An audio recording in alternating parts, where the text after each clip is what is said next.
if you're going to do something, it's very vital that first you believe that you can do it, right? Because a lot of people are going to try to push you and say, what are you doing?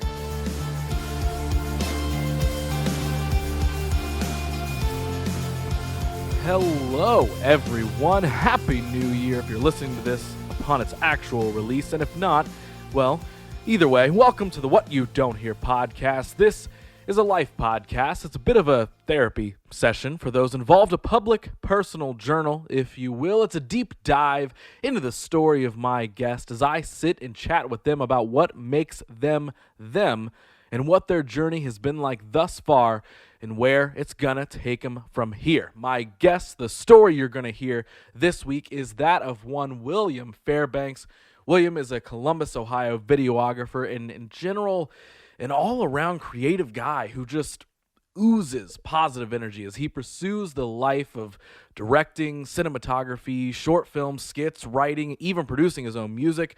Will is a guy I've wanted to get to know for a while, and you'll hear all about how we originally met in this episode and why it took so long for us to actually sit down and get to know one another. So, if you want to get to know Mr. Fairbanks or find out why hiring $500 security for your event might be a big mistake, well, strap into your seats, hold on to your butts, because here it is, the story of my friend William Fairbanks right here on the episode 23 of the What You Don't Hear podcast.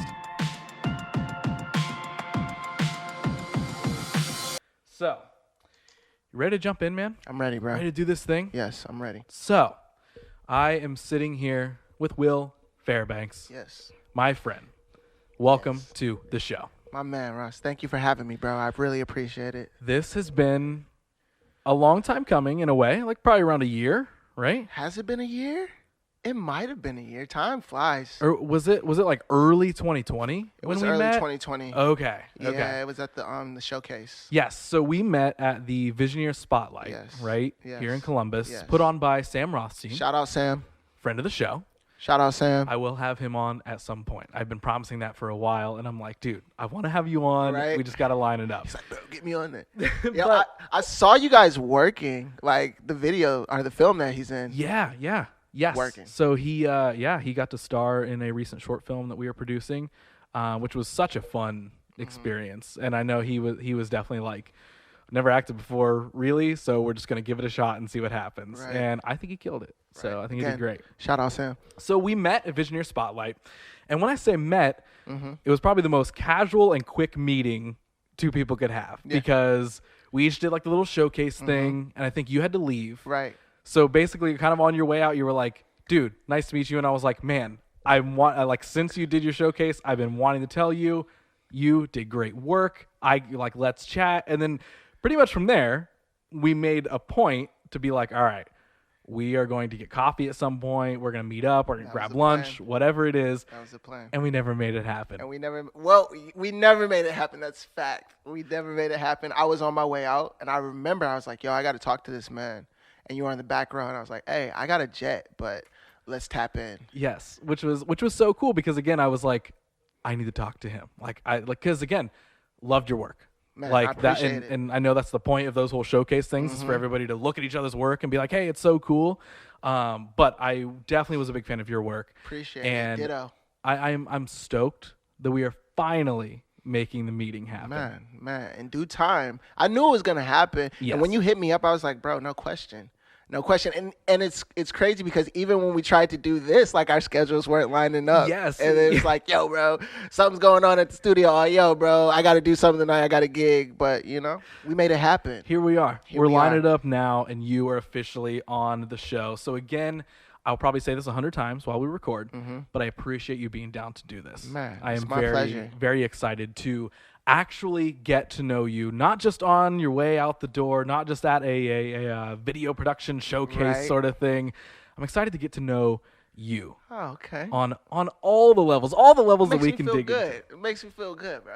Well, man, like it's funny because I knew of you before the showcase. That's love. I had definitely heard your name. I'm sure I had seen your work and just not like realized it really. I feel that. But I remember when you were on like the card for the show, I was like, oh, dope. Like, okay, I know of him. This will be exciting to chat. So I've been aware of you for a while. And so I guess like one of my main questions, and we'll dig into your story and we'll dig into like, kind of doing a little bit of a timeline thing, Cool. start to finish. But like, I guess my main question is, what all do you do? And I ask that because I know so many creative friends who are Right. kind of those like, all right, I'm a little bit of like a jack of all trades. Right. I do some of this, I do some of that. So like, how Right. would you describe like anything that you do? Well, shoot, man. Like, what's crazy now is that we're in like a new Renaissance age where like you're not just put into one box. So, for me, it started off in music. That's where I initially started. And I'm not even from here, real quick. I'm from Ann Arbor, Michigan, right? Okay. Shout out Wolverines. Shout out to all those people in Columbus that love the University of Michigan. I love y'all. But now, Just lost so many listeners. right? They're like, bro, what are you doing? What do you do? Who I'm you have turning on this here? off. Right. No, but that's one thing that a lot of people out here don't know about me is that I started in music. But then obviously it went over into film, and that's because like at some point in my life I wanted to figure out how to combine all my different talents, right? Yeah. So like I write, that's one of my favorite things to do. I'm a writer, I'm a director. I know my way around the camera. I know how to make things, you know what I'm saying? But my main thing that I really want to do is direct and write. Yeah, so, and then I make music as well. I produce as well. Yeah. Well, that's some Yeah. of why I asked, because I remember seeing a recent post of yours, at least in like recent weeks, where you were in the studio, and I was Right. like, oh, I don't remember. Like, I guess that That's I had new. never like paid attention Right. to that aspect, because I was like, oh yeah, I met him at this video directors event, so that's just sort of where I was like, oh yeah. But that's why I asked, because it's always fascinating to me that so many people do have so many different creative outlets. And I Right. think like some of what you were saying was like, there is a bit of that like shift now where it's Right. not just like, hey, just you do a thing and then you just Right. sort of do that thing. It's like there's almost this freedom of everyone getting to kind of intertwine all of their creative Exactly, ventures. which is beautiful because one thing when I was growing up, right? I said when I grew up. I'm still growing, ladies and gentlemen. But when I was growing up, for instance, when I would make music, people would always ask me, I would come out with the dopest song according to myself, right? And I would show people, and they would be like, the first question they ask is, "Who made the beat?" And I'd be like, "Oh, damn, bro, you're not even gonna acknowledge my dopeness on this track. You just gonna straight up ask me who made the beat." So then I started getting into production and making the music as well, because that little chip on your shoulder is like, all right, yeah, they're gonna see, you know what I'm saying? You're gonna make them see. So that's kind of one of the reasons, or one of the, I guess, motivations behind me going into all these different avenues, because it's like I want to be, not necessarily, I want to be great at something, you know what I'm saying? Yeah. And I think the thing that I'm honing in on is filmmaking, because I was, again, jumping back in our conversation, I was trying to figure out, how do I use all these different things? How do I use the music? How do I use the eye? How do I use the writing? And one day it was like, oh, you can combine all these things in film. Like, that's the best way to do it, And it just so happened, God was looking out, and I went back. I was going back to school, and they had it as a major at Ohio Wesleyan. Shout out OWU. They had it as a major available at school, so I jumped into film. So, yeah. So take me back. You said Ann Arbor, Michigan? Ann Arbor, Michigan. Okay, so what was childhood like? What's growing up like? Like, when Oh, does man. this, and if I'm jumping too far ahead, like when does the creative spark begin? No, it's cool. Like all that sort of stuff. So I guess take me back, lay the groundwork. Back in the day, it's like, no, I'm joking. And When I was a kid again. Right, Dream Filter. No, but like I was saying, I was born in Ann Arbor, Michigan. My mother was a single mom. I grew up in public housing, aka the hood, as hood as it could be in Ann Arbor. People, when I tell people like I'm from the hood, they like, oh, you're from Ann Arbor? Yo, they got hoods in Ann Arbor, bro. And I was from one. I'm from one. Shout out to 700 Blockville boys. We out here, we growing.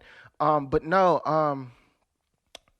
I grew up in a close-knit family. My mother was a single parent, and I am the second to youngest out of 5 boys. So there's all these different minds in the household, right? There's all these different personalities, there's all these different views on life in one household. And I was lucky enough to be in a family where love was like the main thing. Like we got on each other's nerves, but there was that space where we were able to learn from each other. You know what I'm saying? Mm-hmm. And see how each other looked at life. So like for instance, my love for music came from when my pops was in the household. He would listen to old school jams. My mom was always listening to gospel, and then my father is a huge like movie head. When I was younger, he was always putting stuff on like Roots, Gremlins. I was too young, and he was putting on Gremlins. I'm like, bro, nightmares. But like these old school movies like Rambo, Clint Eastwood movies. What are some great movies? The Good, the Bad, the Ugly. Hang 'em High.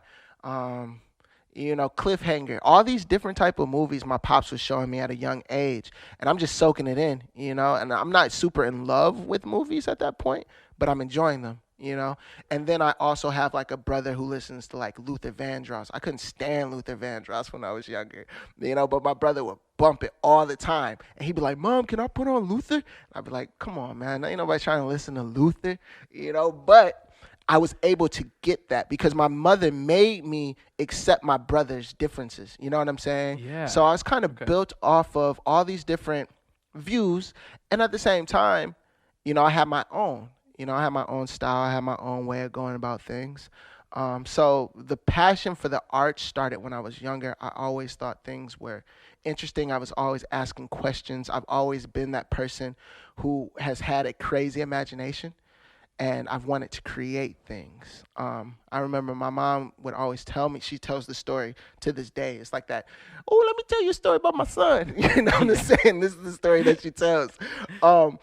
Like I guess when I was younger, those tests that doctors run you through to test your IQ when you're younger, and they Mm-hmm. show you cards. Well, I was probably getting tested for like ADHD or something. I don't know. It was something. It was a test, and the nurse is going through cards, and she's like, "What is this?" And I'm like, "Oh, that's an animal." Or what's this? Oh, that's a bus. And she puts up like a fence card, right? And my first thought is like, "Oh, that's an electric fence." Right? Something so simple. But my mother's like, where did you get that? Because I'm young. I'm super young, right? She's like, we're not watching anything. We're not putting anything in you that will make you even recognize an electric fence. But that's how your mind is working. You know what I'm saying? Yeah. So I've always looked at things for more than what they are. So Okay. to answer your question, I know you told me at the beginning that I could just go off and it'd be long Yep. winded. You can. Yep. But Answer however you want. to answer your question, the creative juices have always been there. It's taken some time for me to get to the point where I knew exactly what I wanted to do. Mm-hmm. Because, like I told you, it went from me just having the creative bug. I'm always drawing. I'm always writing. My favorite classes are language arts. You know what I'm saying? Things of that nature. English, creative writing. Those are my favorite classes in school. Math, not so much. Science, not so much. But the push to make and create has always been there. And then as I got a little bit older, I really started to pick up like music and freestyling and rapping because that was something to do in the hood. One, and two, those were a lot of my influences. You see BET growing up, MTV growing up. You're like, oh, that's what I'm gonna do. So it transferred over from all the writing and storytelling when in middle school and elementary to all right, I'm gonna do music and I'm gonna storytell with music. Um, During high school, I come across some homies, and shout out to Obi, one of my best friends in the world. We started a group called Metal Apes, and the whole idea was like, yo, we're gonna take over the world with music, but at the same time, we wanted to do it in a way that had the business side as well. Um, so we started this brand, which again, creative, and we were throwing parties. We were throwing crazy parties in Ann Arbor, and we can get into that a little bit later. But I digress. I've gone through these different stages of finding exactly what my creative niche was going to be, but it was always there from when I was like a child. I was always thinking outside the box, trying to figure out how can I express myself. Um, I was always labeled, you know what I'm saying, in the hood. I was always like the outcast, because not always the outcast, but always the one who was, I got picked on a lot. You know what I'm saying? Because I wasn't normal. My family wasn't normal, one. And I had a big head. I looked different. And, but my mother, shout out to my mom. She is one of the biggest reasons why I am so creative because she allowed me to be that. I would come home and be like, oh, the kids say I got a big head, mama. And she'd be like, oh, it's just because you got a big brain, baby. You know what I'm saying? Of And she'd course. like nurture me and bring me up in that. And I'm like, to this day, I'm like, oh, she was right. So Yeah. it's kind of always been in me, whether it was conscious or unconscious effort on the side of my family and the people around me. But the creative gene has always been there. And so would you say, like, I mean, it sounds like family really did lay that foundation to give you like the freedom to lean into that creativity. Mm-hmm. It wasn't like a thing where it's like, no, like you need to only do this or only do that. Or it was No, really like nurtured in that sense. Yeah. it was into a point. I got into high school, and my mother. There's this thing about the hood, right? Mothers who want more for their children. This is what they preach. Well, at least in my household, was this is how you become successful. You go to school, you go to college, you get a job, you start making big bucks, right? And we both know it's not like that, Mm-hmm. right? But I'm first generation, so my mother is being told from all these outside voices, like, oh, you want your child to succeed, he needs to go to college, right? And in high school, I'm like, mom, no, I'm gonna be a big, big star. Like, no, I'm not going to college, Yeah. bump college. And what was crazy, I tell people this all the time. My mother encouraged me so much when I was younger that when I got to the point where she was like, you can't do something, I'm like, what you mean? Like, you told me I could do whatever, mom. It's too late. You can't break that now because I'm already gun ho. Right. So it's interesting because my mother did. She would always say, fly, baby, fly. Whatever heights you want to reach, you can reach, right? And she instilled that in me. She drove that into me. She said, she made me the free thinker that I am today. She made me the doer that I am today. But it's wild that you asked that question because at some point in my life, she did try to slow that down and say, all right, I'm going to direct you and you need to go into school and you need to read all these certain books. Now, do you think some of that's because, clearly she wasn't trying to be like, I don't want you to be creative anymore. But do you think some of that's because a lot of the times I think people look at kids and they're like, well, of course, my kid has an imagination. Of course they want to be creative and they want to Right. color and they want to draw and all that sort of stuff. But hey, they're growing up now. Now it's time to be a grown up. Right, Like, right, do you right, think right. that's kind of what it was? I do think that's part of it. Yeah, she wanted the best for me, and she felt that was the best for me. You know what I'm saying? And I'm telling her, even before like arts and stuff became super big, because like right now, arts is where it's at, right? Everybody wants to be an artist. That's where the bread is, right? But even before that, I'm like, mom, no, like you can make bread off of your passion. You can do it, but she hadn't seen it. You know Right. what I'm saying? So Yes. that's part of it too. She hadn't Yes. seen it. So, but I mean, she see it now. course, Like, it's of amazing. She sees it now, and I love it. I love it. I wonder if it's any different now when kids are like, Mom, I want to be a YouTuber. I want to be a content creator. I wonder if parents now are like, oh yeah, you could probably do that. Cool, start making YouTube videos Right. because there is so much of that proof now Right. of like, oh no, yeah, you can if you figure out what your like niche Bro. is or whatever. Like, I do think that there's a lot more of it because people are seeing it now, right? And they're seeing people become successful at 16, 17, 18, 19 years old. And it's one of them things that is like, if you work hard enough at something, right, you can become successful at it. Like one thing that I've always believed is it's not about the bread, right? And that's one thing that I would try to tell my mom. I'm like, yo, it's not about the money. I have this saying like, bread is a byproduct of baking, right? So money is a byproduct of your craft. Money is a byproduct of you becoming the best product that you can be. So if you focus on the craft, whether it's video gaming, whether it's flying kites, whether we're seeing all types of things, right? We see people blow up off of counting, singing, counting. You know what I'm saying? If you become nice enough at anything, you could be successful. And I think that the creation and the influx of social media and YouTube is allowing people that platform to become successful and actually see it now. Yes, 100%. So during that, I guess just growing up is what I'll kind of lump it up as, is like, was there anything that ever swayed your thoughts on like, no, I can do this stuff? Was it any, because you said at some point, like father is out of the picture at some point. Like, does that change anything in the household from this, like, hey, like, it's this huge support, sort of thing? Does it change things up enough? Or when you're getting into high school, is it like, oh man, like, I don't know, like, I still want to do this, but maybe you're right. Maybe I'm seeing friends who are like pursuing this, or like, does anything ever change that at all? Or did you stay the course? Well, the course didn't really come into view until a few years ago. I've always, again, going back to the story of me being younger and being surrounded by all these different things, I wanted to do all these different things. Like, I wanted to be a lawyer. I wanted to be a comedian, which I might get into one day. You know what I'm saying? I always tell people, like, I can't pitch jokes, but I can just, like, make people laugh sometimes. Sometimes, not all the time, but sometimes, sometimes.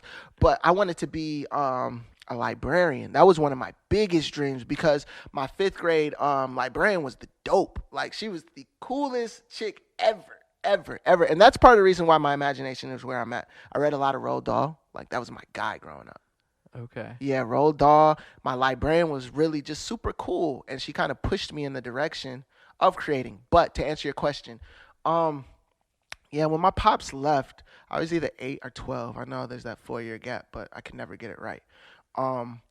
There was a change, because it went from, it weighed on, I guess, me being a kid and having so much imagination, because I was sad, and I wanted my father there. And I recall a lot of situations vividly of where, like, I wanted my father. You know what I'm saying? And it's actually helped me to become the artist that I am today, because once I was able to address those feelings and be like, all right, bet, you were mad. Your pops wasn't there. You had to grow. You forgave him. Y'all growing. It's not perfect. But there was a shift when I was younger, because now mom had to work 3-4 jobs to take care of the kids. So my mother wasn't there as much, and I had to grow up a little bit. You know what I'm saying? I had to do things on my own. I had to make my own breakfast. I had to, oftentimes put myself to sleep. Nah, we was falling asleep when we fell asleep. You know what I'm saying? Or my mom come home and she'd be like, "What y'all doing up? Go to sleep." But there was a shift. But I think that I've always had a certain to pair with the love for creating has always been a certain joy, and I attribute that to God all day. But that joy has always been there. I've had bad days, I've had good days, but that joy is kind of what keeps me going and keeps me even in the creative lane. The only time that I was probably swayed was, again, when my mother was trying to push me, but even then it wasn't so much me being swayed, it was more so tension.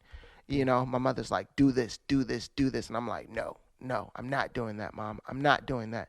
And I've had to take my lumps off of that. Like, I'm an unconventional student. I went to school and I didn't succeed at school, and then I left school, and then I was at home and I was living in situations that I didn't necessarily like when I was around mad creatives, but they weren't necessarily the best for me personally, right? Okay. And I learned from them, though. Yeah. And then I was able to go back to school and finish and get my degree. So, like, go ahead, stop me. Go ahead, stop me. I didn't want to interrupt you, but I kind of want to dig into that a little bit. So what do you mean by, like, I guess walk me through, like, you said you left school and then you said you were in situations that weren't exactly the best, and you were around people that maybe weren't the best influences, or you were getting good examples of what to not do? Is that Right. like kind of Yeah, I would say that is the case. After I graduated school, and I was killing high school. I was killing high school because I knew how to work the system, right? I wasn't necessarily this genius who was like, oh, I can do whatever and throw any math problem at me. I'm killing it. Nah, I just knew how the system worked and I knew how to work it. So I was getting good grades. I was put on these pedestals in school. It was like, oh, black kid, smart. And where I helped other black kids, well, attempted, did my part in bridging the academic gap. I get to high school. I get to college, and all of my weaknesses in academics are exposed because I wasn't studying like that in high school. I wasn't applying myself like that in high school. I just knew I knew what was enough. Because I know how to write. I know how to go to school. Like, I'm smart to an extent, But when I got to college, it was like, oh, you got to study? Oh, you got to actually show up to class and no one's making you go to class? Like, bro, stop it. Like, I wasn't doing none of that, right? yeah? And it showed my flaws in that, or showed my lack of in that area, right? So, OWU wasn't playing. They like, yo, we gonna put you on academic probation, and I'm like, all right, cool, no problem. I'm gonna bounce back. I didn't bounce back, and I ended up owing money to them as well, and everything started to pile on me, pile on me, pile on me. So I'm like, you know what? I'm going back to my roots. I don't need college. Peace, right? So I leave college. My mother's like, are you going to go back? I'm like, no, I don't really need it for what I want to do, et cetera, blase, blase. And at this point, me and my mother are butting heads, right? Because she's not really letting me do what I feel I want to do, right? Because every day she's like, are you going to school? Like, what are you doing? Are you making strides to pay off your bills so you can go back? And I'm just like, nah, mom, like, I'm chilling. Like, I'm trying to smoke weed and kick it with my friends. You know what I'm saying? Like, man, like, bump that plan you got for me, I'm trying to be a rapper, man. And she wasn't having it. And, she wasn't like kicking me out or nothing, but I took it upon myself to say, you know what? I got to go ahead and make this separation for my peace, and her peace. No, it was for my peace. I was being selfish for my peace. So, yeah, I ended up, and this is the short version, right? I ended up getting an apartment with some friends that I met off of a random occasion, right? Because I've gone through some things with like friendships and whatnot. Even before, I'll tell you the quick story, right? So, in my first summer after freshman year of college, I went home. Me being in the hood, my mother kept a tight leash on me, right? So I didn't have many friends outside the hood, right? All my friends were in North Maple, 700 block. When I came back from college that freshman year, that freshman summer, I was able to kind of do my thing because I'm 18 years old. I'm doing whatever I want. I'm going downtown. I'm experiencing. And I've always had an extroverted mentality about myself, right? So I'm meeting people. I'm hanging out with people. I'm meeting the who's of the bee's knees, of downtown Ann Arbor.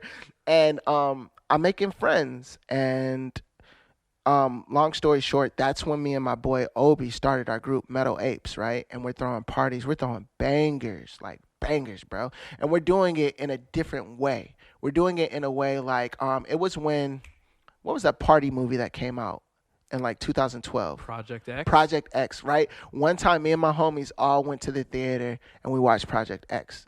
And we looked at each other. We're in the back row. We're in the back row of the theater. And we look at each other and we're like, bro, like that. What's understood don't got to be explained. It was like that moment, like, bro, we're doing this. Honestly, Project X, I feel like made a lot of people be like, all right, we have to do this. Turn now. up. Like 100%. Turn up. I didn't even I would attend parties, but I never got into partying when I was younger. But even I was like, me. Who has a car we can drive into a swimming pool? Like right. Looking for like, wild things to do. Let's yes. just do it, guys. We live once. Let's do it. So sorry I interrupted you. No, you're good, bro. That's cool. That's how it was. It's so crazy. It's because people be talking about turn up now. It's like, nah, bro. People was turning up back then. Right.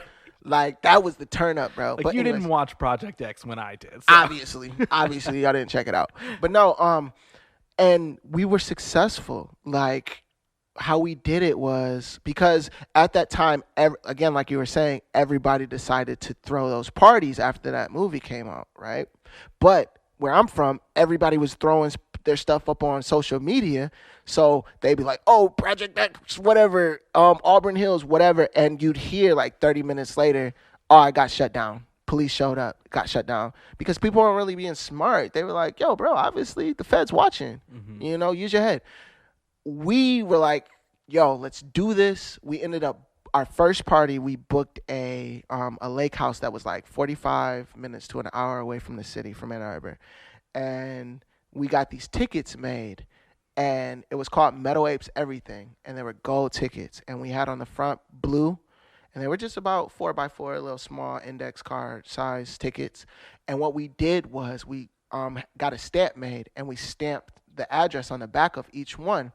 And the way we promoted it, we did on social media, but we were like, yo, if we see you posting about it on social media, it's a wrap. You can't come, and we're not gonna throw the party. Success. It was crazy how people listened, bro. Wow. Okay. No one posted anything on. They posted like the front of the card. Yeah. But they didn't post the address. That's so sick. They didn't post the address, bro. Wow. Like, I'm like, dang, we did that shit. And then the first party was a success. I'm talking sardines. We rent this like 3-story, 4-story lake house. We called it the mansion party, but everything's a mansion that's bigger than just like a regular crib. Anything, yeah. Mansion party. And literally we had like a DJ on each floor. We were really doing it, right? And it was slapping like sardines. I'm telling you, sardines. That summer we ended up throwing like 3 or 4 more parties, right? Now, when I come back to school, I go back to school for another semester or for another year, right? And then at the end of that year, we're caught up. I leave school. Okay. Right? And now I'm home. And I'm with the homies. I got friends that play on the University of Michigan football team. Again, the who's of the bee's knees, whatever. Yeah, you know what I'm saying? And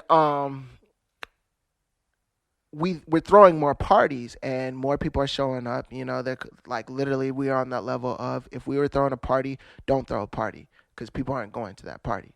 You know what I'm saying? It was on that level. And Ann Arbor's not huge. It's not one of them. You have to work, but you just have to be innovative and do something that no one's really doing in the city, and people will show up, because it's not like Columbus. It's a big metro, but it's not big like Columbus. Like, things are going on that side of town, that side of town, that side of town. You know what I'm saying? Right. It's like, yo, if you find a good thing, we rocking with that good thing. So I digress. We throw in like 3-4 more parties, and there's starting to be turmoil within the group, right?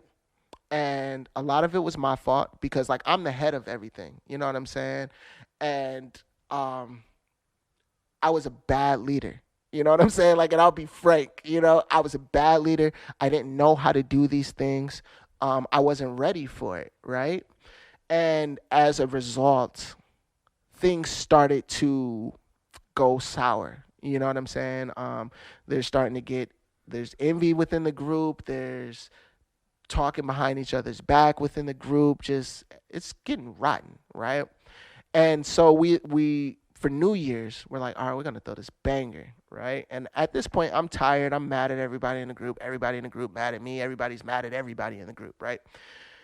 But somehow we made it happen. We put it together. Biggest party thus far. Again, there were things that we didn't do right, because we're just growing. We're growing at an exponential rate, right? Each party's bigger than the next.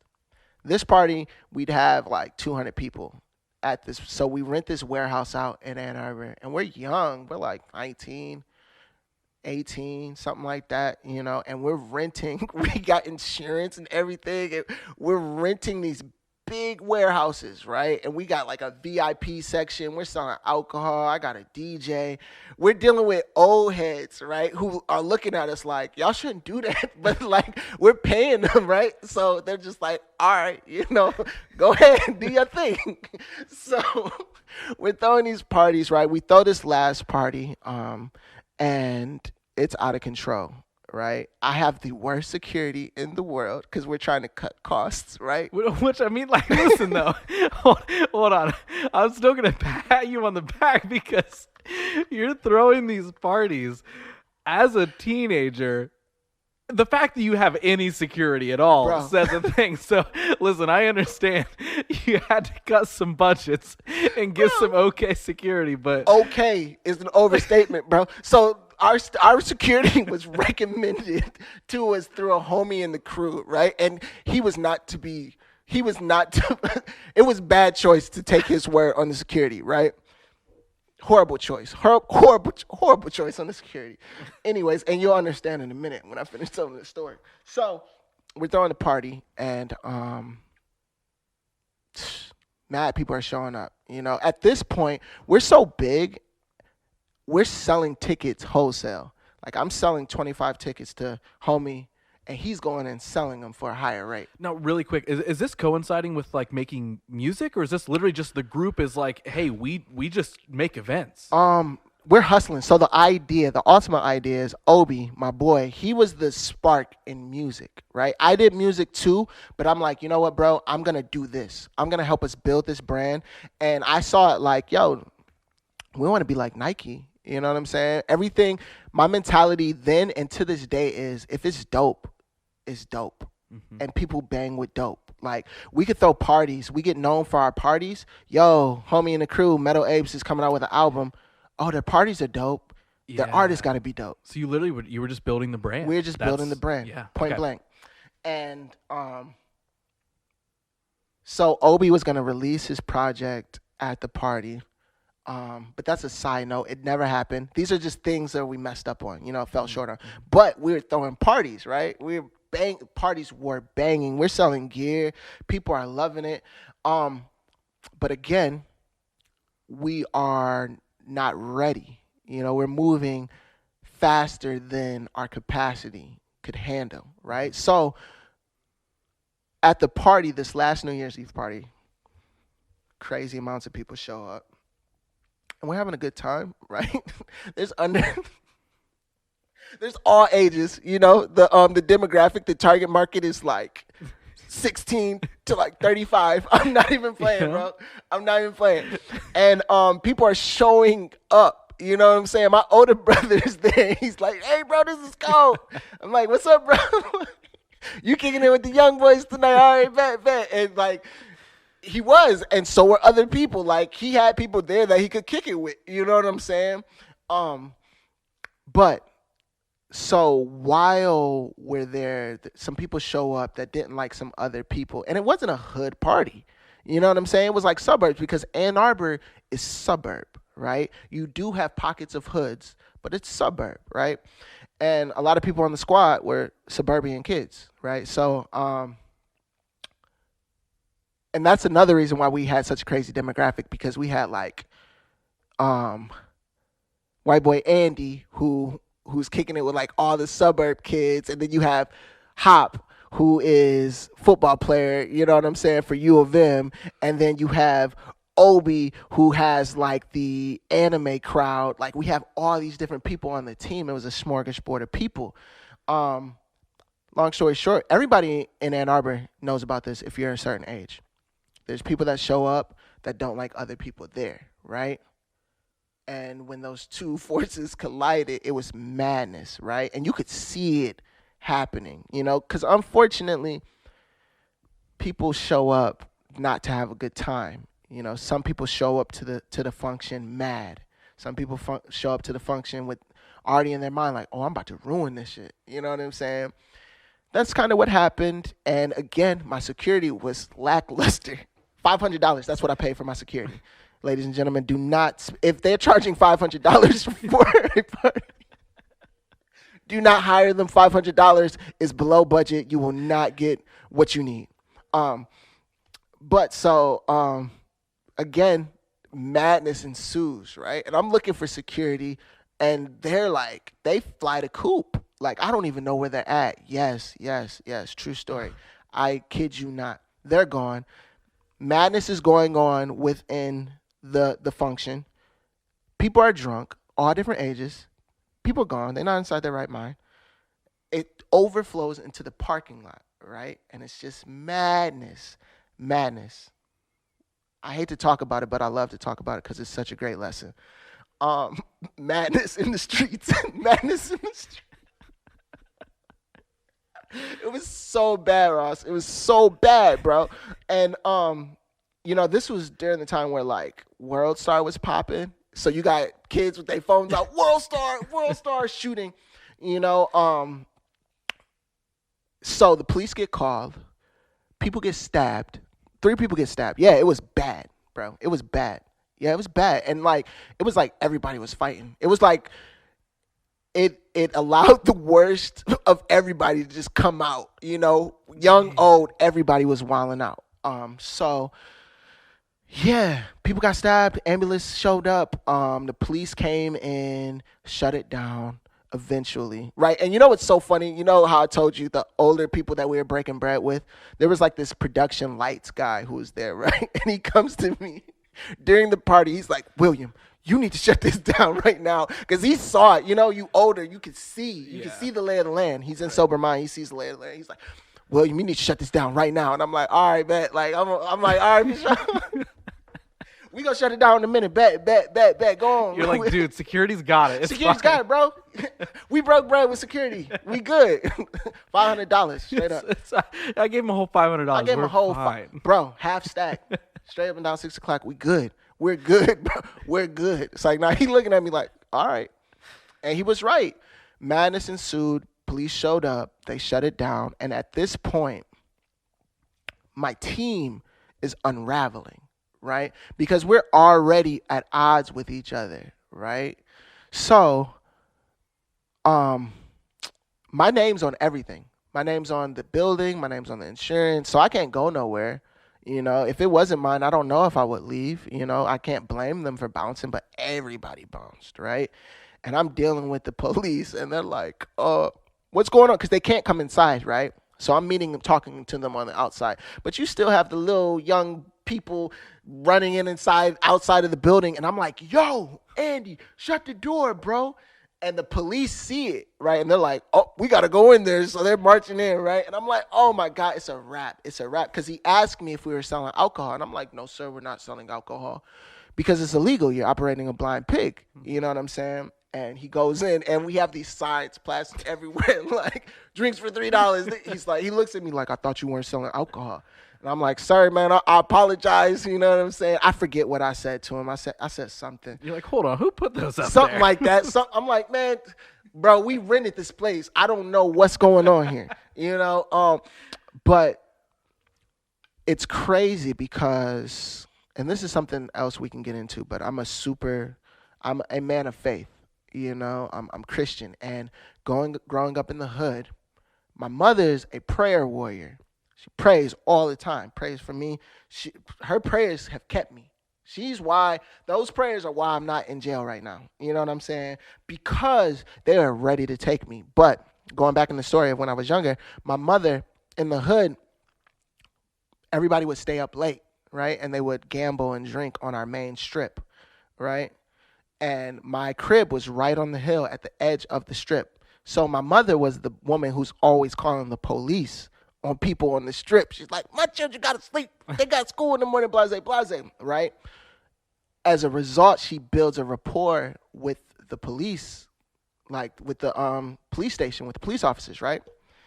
And they know me. They know my brothers. They know my mother. My mother's bringing food to them at the holidays. So she's building that relationship with them as long as I can remember, since I was a child, right? They're showing up in the hood as Santa Claus, because my mother is asking and whatnot. At this event, we fast forward to the party, right? And the police are there, and they've ran into the spot. They've come out. It's madness. People have stabbed. Ambulances have shown up. People are knocked out, laid out, being taken away, et cetera, et cetera. and they look at me and they're like, "What's your name?" And I give them my name, and they run it, and I could just tell in the lady, it was a lady officer, I could just tell in her face that she knew who I was, right? She recognized me. And she was like, "We're going to give you a disturbing the peace ticket. That's all I got," right? She was like, "You got to go to court. Now get out of here." It's like, no, but it was like that, you know what I'm Yeah, saying? yeah. And don't let me see your face again, but, I look back on that to this day because they could have took me on providing alcohol to minors. They could have took me on operating a blind pig. They could have took me on those other people getting stabbed, inciting a riot. They could have took me on all these things, but due to my mother's groundwork and God ultimately, they gave me a ticket, right? My whole squad is gone. I'm there by myself dealing with the police. Da da da da da. Long story short, now that catches us back up to me leaving my mom's crib and forming a relationship with the things that I shouldn't have been doing, right? So after the party, all of my friends dispersed. They're not really dealing with me, and I take all blame for that, all responsibility for that. It's allowed me to grow. No matter how it's cut down, you know what I'm saying? You got to accept what you did. So I had to take that and learn from it. So I'm in a period of time where I am in isolation. I'm in prayer. I'm working. Like I'm working as a bus boy at Polios. Shout out Polios. They held it down for your boy. Um, but I'm working as a bus boy, and nobody's banging with me, right? I'm like a leper. Like nobody's banging with me. My friends aren't banging with me. The newspaper, we got picked up in the newspaper, Ann Arbor News, talking about, oh, these kids are just delinquents. They're trying to ruin our city. Blase, blase, bashing me, right? And during this time, I'm at home because I'm not at school. I'm at home, and my mother's all worried. She's like, "Oh my God, you're in the newspaper. Look at your baby." Da, da, da, da. And I can't leave because where I'm gonna go, I don't really got no friends at this point. Nobody wants to touch me. And a couple of things happened during that time, which we'll touch on later when we're talking about like, well, if we get into that. But at that time, I'm walking home from Polios one night. You know what I'm saying? Because I walked everywhere in Ann Arbor. I'm walking home from Polios, and I'm walking across. I come across this house, and these people are jam banding, like they're jamming on their porch, right? And this dude comes over to me. He's like, "Oh, come on over, come and kick it with us." Da da da da da. And I went over there, and guys who I typically wouldn't hang out with, but I'm always open. I don't shut any possibility off. So these dudes are like hippie style. They're jam banding, AC/DC, Grateful Dead like type. You know what I'm saying? String Cheese Band. Is that a band? That's a band, right? Probably. The Maybe. String Cheese Band. I don't know. Something like that. If I'm wrong, someone correct me. But I met these dudes, and they're great people, right? And I meet people branched off from meeting this group of people, right? Develop friendships. And I end up living with some of these people. Long story short, greatest people in the world. I love them to death. The people that I lived with weren't necessarily the best choice for me, because I'm partying, I'm smoking, I'm drinking, I'm working, I get a job at a massage therapy office. So I'm progressing, not as fast as I would want to because I'm not in a situation to grow, with my friends, my living situation. I'm living with these people that aren't really increasing my growth. You know what I'm saying? Yeah. Like yeah. we're hanging out and whatnot. But during that time, while the question was, did I ever have any things that like strayed or threw me off path or threw me off of the purpose? Let's call it my purpose. During this time, the thought, like God has always had something for me to do, so it's always been in the back of my head, like, "Yo, Will, you messing up, bro. Will, you know what you need to be doing." Da da da da. And during that time, I'm kicking it with them, having a great time. We're smoking, we're drinking, we're partying, blase blase. And at some point, I'm living in like a sunroom. Like that's my situation. I'm living in a sunroom, and I'm paying like $200, $300 a month with all these other people. It wasn't a home at all, you know. But at some point, I realized like I need to be doing something different. I need to get up out of Ann Arbor, um, and that's when I decided to come back here to Ohio. And long story short, I was able to get a job, pay off the little bit of bread that I owed Owu, and I'm like, all right. I lost a job because I was writing the SOPs, the standard operating procedures for a company out here in the city, and they went under. So they let everybody go. I got a severance package, and I'm like, oh damn! At this point, what am I doing? And I was like, yo, I'm gonna take my ass back to school. And then I went to OWU. I was able to sit down and actually have the conversation, like, can I come back? Blase, blase. And they were like, yeah. And I was like, all right. They were like, what do you want to study? And at this point, I've learned, right? I know exactly what I want to do. I want to get into entertainment. While I'm at living with these people, I have filmmakers living with me, right? So I'm dibbling and dabbling in film. I'm like, oh, this is dope. This is something that I want to do. So while it wasn't the greatest situation as far as like responsibility, it was a hyperbolic time chamber for creativity, Yeah. right? Yeah. So I get back to school and I'm like, all right, bet. What are y'all offering? I know I want to do something in entertainment. She's like, oh yeah, we do film. We have film. We can offer you film. I'm like, bet, film. Let's do that.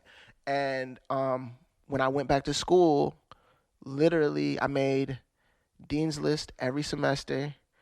I realized what school was about. My first time around, I'm like, oh yeah, I'm just here to party, drink, and do hood shit with my friends. You know what I'm saying? And shout out to my homies. Y'all know who y'all are. I love y'all. Best friends in the world came from OWU. But I was able to excel because I knew exactly what I wanted to do.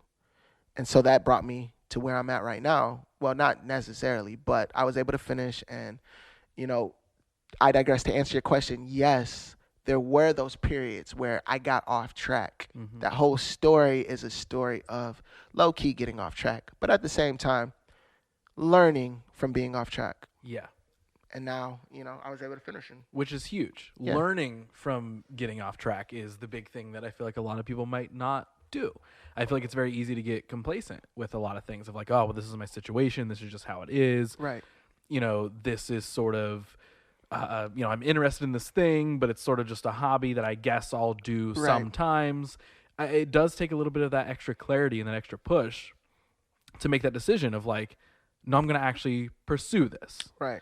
And so you finish college. And now it's actually in filmmaking. So you're you're finding yourself on that course, on that path. Exactly. So what happens after college? Is that like, do you feel like you're like, okay, now I'm starting to get a real foundation under myself of like you're living in Columbus at that point? No, I'm in Delaware. Okay. Shout out Delaware. Okay. I'm still there. 43015. Stand up. So where like, where does it shift from there where you're like, okay, like now I've got, because it sounds like what I'm trying to say, what it sounds like during this time, you found a clarity on what you wanted. Right. And then, so my question is, I guess, what do you do with that then? Like, you get the degree, you go through college, then what does the pursuit become? Is it like, all right, I'm just going to kind of create and see what happens, or like, yeah, I'm going to try and make this a job, or what does that look like? Well, even before I got back into college, I knew as soon as I got the pamphlet, like, oh, yeah, I got film, I'm doing this. And I started to do research even before, because I had like a whole nother semester that I had to wait until I could actually go, right? So I had like 3 months or so, 4 months.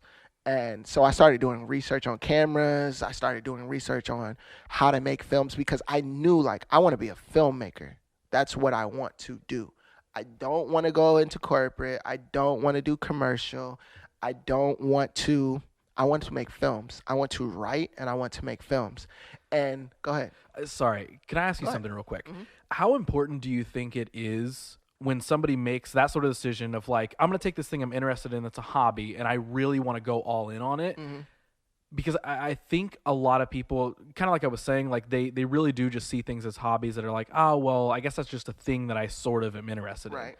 How important do you think it is to like find that clarity and like really put yourself into what you're wanting to pursue. Because what you just said is you researched, you started really putting yourself into that world, which is a tiny step or maybe a big step that I don't think a lot of people make. How important do you think that is to really just like engulf yourself in that? I think it's vital. And I think that I say that everybody has it in them, but not everybody's blessed enough to realize that they have it in them, right? I'm very blessed. My mother, my family, my father, I didn't mention him before, but he's done a lot to make me who I am as well, have made it so that I have had the courage, because it takes courage. You know, a lot of people are living the rat race. You know what I'm saying? And a lot of it is, oh, it's easier. One, one thing that I would get from my homies all the time would be, I'd be like, yo, I'm about to go into this. They'd be like, everybody's doing that. And I would challenge them. I'm like, nah, bro, everybody's working corporate. Like, if you want to keep it 1,000, everybody's working for someone else. Now, there might seem, because the things that you're interested in, you're seeing a lot of people do it because that's what you're interested in. You're seeing people do it. But if you really take a step back, amongst the billions of people on this rock, a very small percentage of people are saying, you know what, I'm going to bet on myself. Very small percentage. So I think that first it starts with having that courage within yourself to say, all right, I'm meant for something that is, and don't get me wrong, working is totally cool, totally dope. Shout out, I know some of my best friends working, and some of the best advice from people who are working in corporate.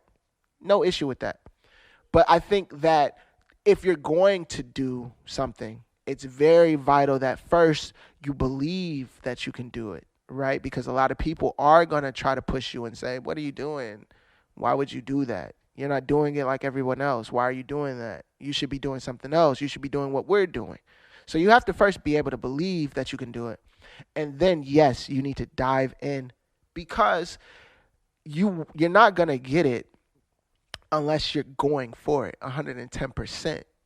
You know what I'm saying? Or if you are doing other things, it's going to take you longer to get there.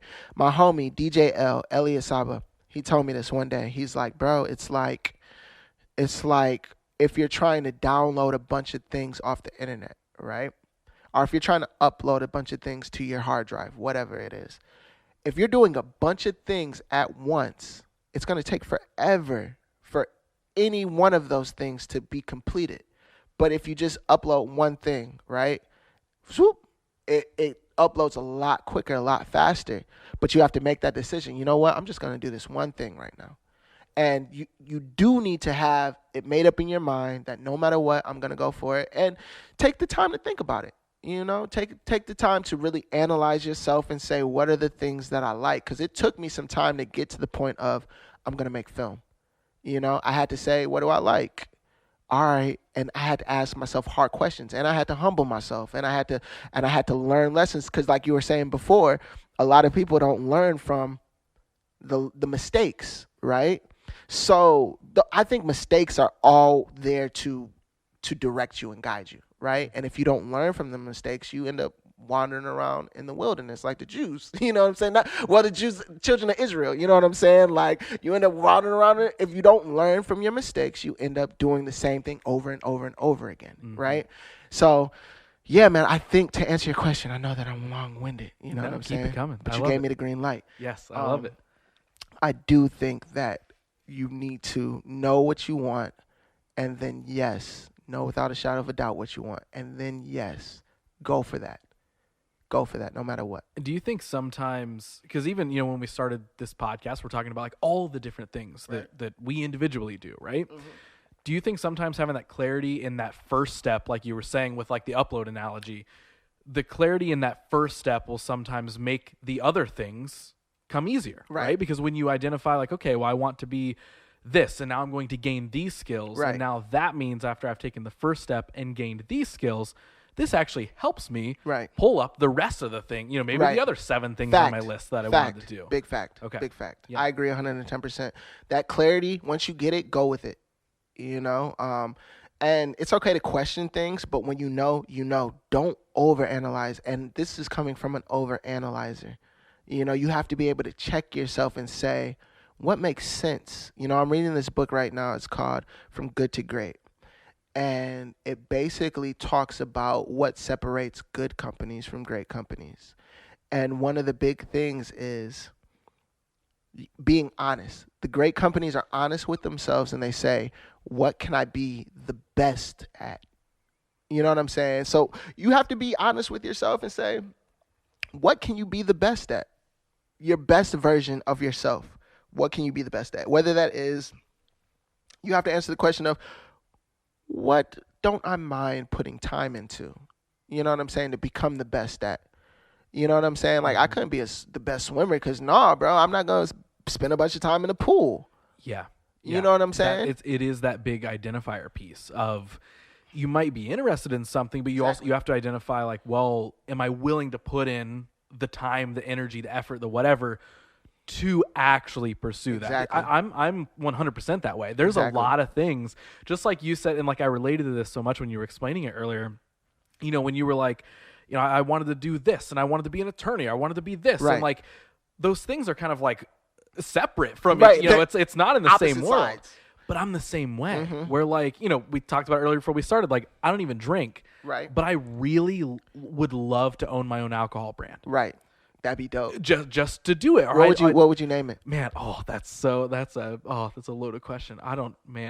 I've got like a list of like brand idea names, funny. just like in the notes of my phone that I just have to pull from. I love it. But like at that same point, like, I am not a good cook, but I would love to have my own restaurant. Right. And I know not the owner of the restaurant has to cook, but you get the point. Right. I get what you're saying. I'm not like, I can also identify that realistically, when I pull all those things back, why I want to do so many of those different things is because at the core of who I am, I just love, for lack of a better term, like brand building. I love storytelling. Right. And every way of doing that is interesting to me. Right. However, I can also keep myself grounded and say, well, I'm not going to really get like super deep into how do I open my own restaurant, because I know, just like you were saying, I'm not going to like really go down the route of trying to do that, bro. Yeah. Like, am I going to give it full effort, or am I going to sit and be like, well, yeah, it's just a thing that would be cool to do. And I think there is that big identifying moment that a lot of people sometimes miss. Right. Did you have that moment? I think, honestly, not until recently. Okay. And and to where like my explanation of just telling you like, well, I like to build brands. I like to storytell. I don't think I had that, even though that is still a broad explanation. I don't even think I had that explanation until a couple years ago, because for so long, like, I think you get caught up in the little steps of the journey and you sort of forget, well, what is the overall goal? Right. And it's okay for that overall goal to change and morph as you grow and change and morph, right? But for me, for the longest time, it was like, I just want to work for myself. I want to freelance. Right. Then I figured that out. And then it was like, okay, well, now I just need to like actually sustain myself and be able to pay my bills and not count quarters out of my couch. Right. Took a while. Calling your friends. Yes. Like you finally get to that point and it's like, okay. And then it became, okay, well, I want to be able to create stuff that I want to create, whether it's for a client or not. And then, you gradually figure that part out, where it's like, I think the journey can be ever changing, but your core value and purpose in that journey can still stay the same. Does that make sense? It makes perfect sense, bro. It makes perfect sense. I tell people this all the time. I'm like, bro, it's about purpose, because we're all here for something. Something. Now, society might muddle that and have you docile, because we live in a capitalistic world, so they don't want you to do what you want to do or what you're supposed to do. They want you to make them bread, period, point blank. And yes, I love the fact that you're like, yo, you can do so many different things and still hold fast to that purpose, because that's what it's about. And if you go for that 110%, that clarity thing that we're talking about, if you go for whatever that is 110%, I have no doubt that you'll be successful in some shape or form. But so I know I said this wasn't going to be a Q&A, but I want to ask you this. Ask me this. What do you think the like biggest, and it could even be a list of things, that would be one thing, but what do you think the biggest killer is of people pursuing their passions? I think some of the biggest dream killers are parents.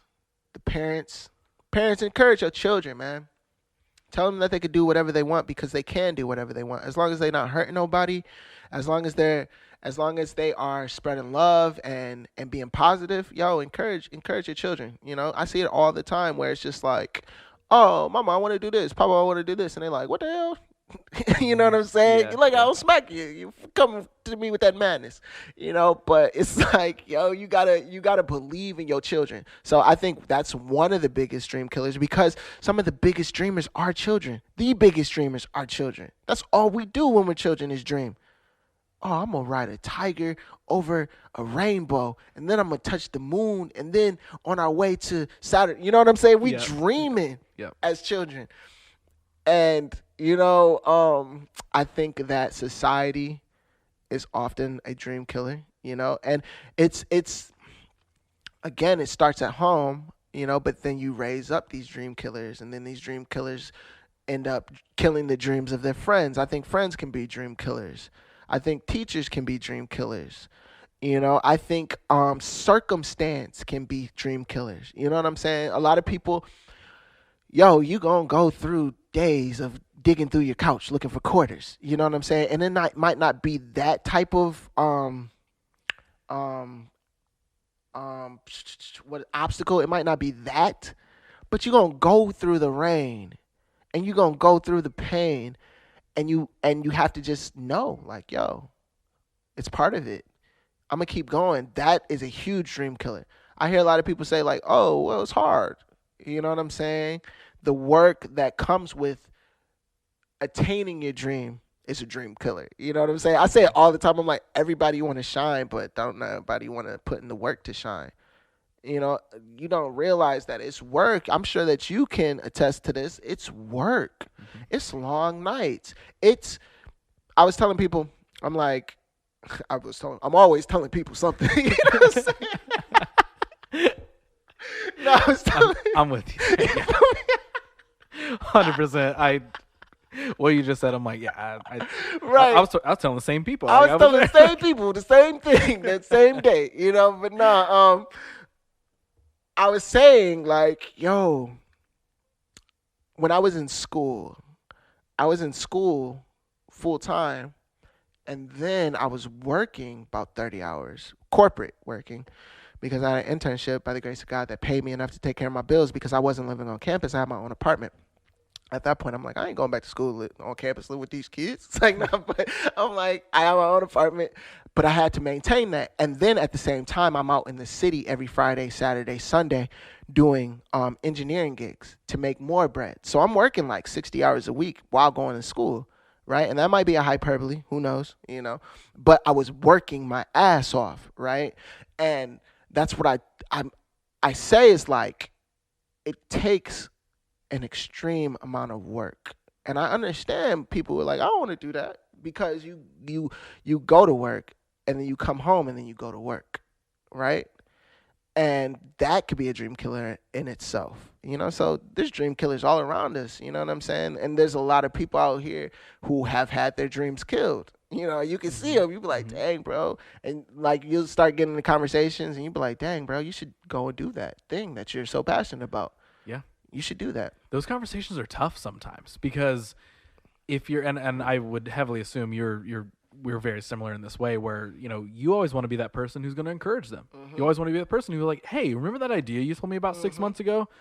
Did you ever do anything with that? How's that looking? Yeah, not that you have to show me success right now, but I just want to know. I just want to know. And then could we have an encouraging conversation about that? Could I, share some energy with you and be like, hey, you can do it. Hey, I can help. Hey, here's sometimes just speaking an idea or something out loud is the motivation that kind of gets it kick-started. So it's like, those conversations though, at the same time, like as much as, at least for me personally, like I love having those conversations. Mm-hmm. Clearly I love the talk, right? We're sitting here, podcast. Over an hour deep into a podcast. Right. Like I love to talk. Mm-hmm. But I am that person who, like, if we sit down and you told me about a goal you had 6 months ago, right?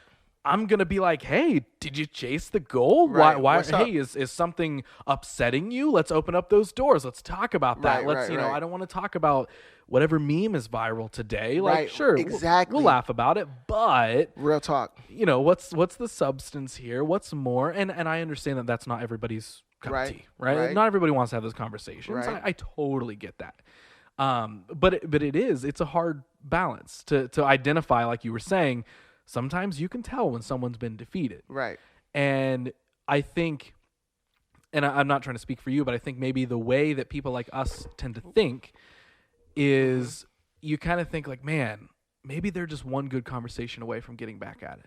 Fact. And we sometimes maybe carry that weight, at least I know I do, of like, man, maybe I could be that conversation for them if I could just break through. If I could just, again, going back to like the dream killing thing, where it's like, okay, I can identify maybe what those dream killers are, or what ones I've had to defeat so far. Be able to empathize. Right. That's real. And man, how can I get this person to open up? Or how can I actually be a form of motivation or inspiration, not because I'm special, but just because, again, sometimes just bringing it up, sometimes just talking about it can be that motivation. But a lot of people, again, when the dream's been killed, sometimes it's just like, that's just enough. That's just it. Right.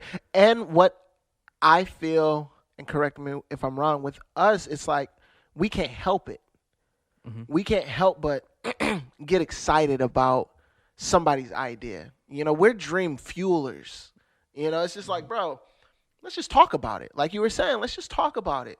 Because there's so much joy that comes from somebody who is talking about the things that they love. You know what I'm saying? It's like you could just tell, you could see the switch. But oh snap, you're happy, bro. Yeah. Let's stay there. And I commend you for that, because I understand, because you could get tired from that too. Because because you're a joyful person, off rip, I get that from you. You're a happy person because you're living. That doesn't mean that every day is a great day for you. It just means that you enjoy your life, right? And when you do that, when you're a person that loves their life, it can be taxing when you're in the world full of a lot of people that don't necessarily like their lives. And you are playing that role of, all right, yeah, go ahead, load it on me. And I'll carry it for a minute. And let's go ahead and focus on what you want to do and the things that you love. It's like you said in the beginning, like how this is like therapy. It's like that sometimes. You know what I'm saying? And I know therapists be tired sometimes. They be like, oh, baby, I just went through a day. Yeah. Yep. But when we think about it, all a therapist is doing is listening and asking questions. That's it. And that's a dream fueler, in my opinion. Yeah. It's like, let me listen to what you're talking about. Now let me ask you a question about it. Let me ask you another question. And now the gears are turning and the wheels are moving, and before you leave a conversation, hey bro, I'm gonna get to you next week about what I'm about to do. And there's a lot of times where I do that and I have conversations with people and they leave inspired. Bro, I'm about to turn up. I'm about to change the world. And a month later, you be like, how is that? And they tell you they're in the same spot. And I'm like, it's cool, bro. Let's have the same conversation again. Yeah. Let's talk about the same exact thing. Yep. Because it takes work. It takes work. It's not going to be the overnight. It's not going to take. I've said this so many times on this podcast. Like, somebody listening to this that could feel inspired or whatever. It's not going to take listening to a episode where two positive-minded people are talking and saying all these positive things. Right. That doesn't mean that we have it figured out, and that doesn't mean that it's going to solve any problem that just someone hears like, oh, these people said to believe in myself. Right. It's that easy. I guess now I know. Like, of course it's not. It does take the work, but it's identifying that it's okay when it takes the work. Right. I think that's a big thing where people are like, I didn't immediately get this figured out. Damn it, I don't know what to do now. Right. Keep going. And it is hard. Like, I'm not going to sit and be like, oh, I have this podcast and I speak positively now. I worry about nothing. Right. Every Sunshine. day. Like, every day I have to remind myself of like, wait, what did you say in that There's podcast? something. The other day? Right. You know right. what I mean? Like, hyping yourself up. Literally, like, in reminding myself. And to your point, you're 100% correct in saying that, like, when you take all that weight for somebody else of like, I want to hear what you're interested in. I want to hear what you're struggling with. Right, what you're struggling with. I what want to you're going hear through. the good parts, the bad parts, Right. everything in between. Fact. And it is hard for people to have those conversations sometimes because there's not a lot of people that want to have those conversations. Right. Even though there's probably many, but there's still not a lot at the same time. Right. You know what I mean? Because it's like in this conversation, several times when I've been feeling what you're saying and you're telling me these stories and you're sharing this knowledge and all this sort of stuff, there's several times I've gotten cold chills sitting here because I'm like, yes, this is like, it's so much fun just to talk about things, right? And there doesn't have to be an end goal. The end goal of this podcast, it's not like at the end you and I are going to be like, and now we're business partners and shake on it. And now and the contract is signed. Like, it's just the conversation. It's the journey, bro. Yes. It's the journey, bro. And I feel like, I almost feel like you're helping me uncover this right now. I feel like the podcast, in a way, for me, is a smaller version of what a lot of dreams and goals are. What I mean by that is you just said it's the journey. Well, you hear that all the time. It's cliche at this point. People are like, it's not about the destination, it's about the journey. Right. In a way, that's kind of what this podcast is an example of, right? It's not about us getting to the end goal of like, oh, dope, man, we got so much cool content. Dope, the contract is signed. We're working together We've made it. We've arrived. Like, we're so smart, blah, blah, blah. It's about the journey of just getting to know each other, sharing stories, having this conversation. Right. And that's what I enjoy. Yeah, man. I enjoy doing that. I feel like these are moments within the journey that you step back and you appreciate, right? Because I was talking to a friend's father the other day, Dr. Barnett. Shout out Dr. Barnett. He said he's a doctor, and he was just saying, I'm always learning. I'm always moving. I'm always doing something. You know what I'm saying? And he's older, and he's still learning, and he's still growing. So the journey don't stop. When you stop growing, you die. You begin to die. Literally, I had a pot. I had a plant, and the plant outgrew the pot, and the plant started to die because it didn't have room to grow.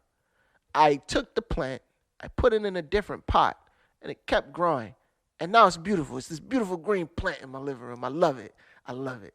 But simple analogy, it's all about continuation. You're steady moving. You're steady growing. You're steady learning. You're going to steady take lumps. But the thing is, you're going to have great days like this. This is great for me. Like, you love conversation, I love conversation just as much.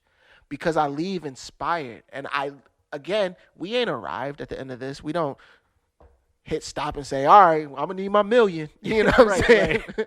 all those looking out here, make sure that you cast in that bread. It's not that. We're not. And it's not even about arriving. It's about enjoying where you're at and learning and checking the list. Like, I'm sure it took a minute for you to get here. You just 100%. Told me how you just started shooting. Yep. Like, it took you a while, some time to get here. But the thing is, you didn't stop. Because I'm sure that you've been in moments where it's like, oh, is that going to happen? Am I going to get to the video? Is it just going to be audio? Da-da-da-da-da. You put in time and you hear. So what was your next kind of like breakthrough with that? What was your, in your journey, right? So we've done the college thing. We're understanding that, like, all right, we're going all in on film. And I made us trail off so far from that earlier. But what were your next steps? What was it from there? You've immersed yourself in filmmaking. You've got college. What happens after that? Honestly, it was while I was in school, I learned my camera.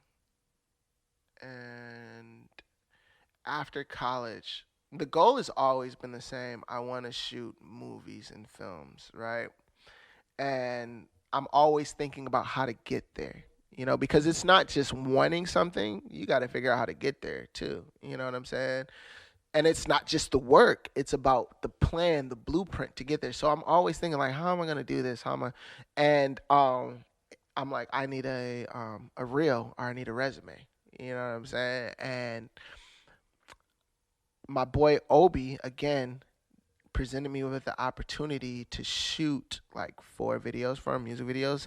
So that's where, to answer your question, it was like, all right, cool. How can I kind of get people looking at me? Actually, no, that's not even where it started. Let me stop. I was working the Walrus. I love you. Shout out to the Walrus. They right around the corner at 4th Street. If you haven't eaten there, check it out. Plugs all day. But I was doing sound engineering over there, right? And this is while I'm in school. And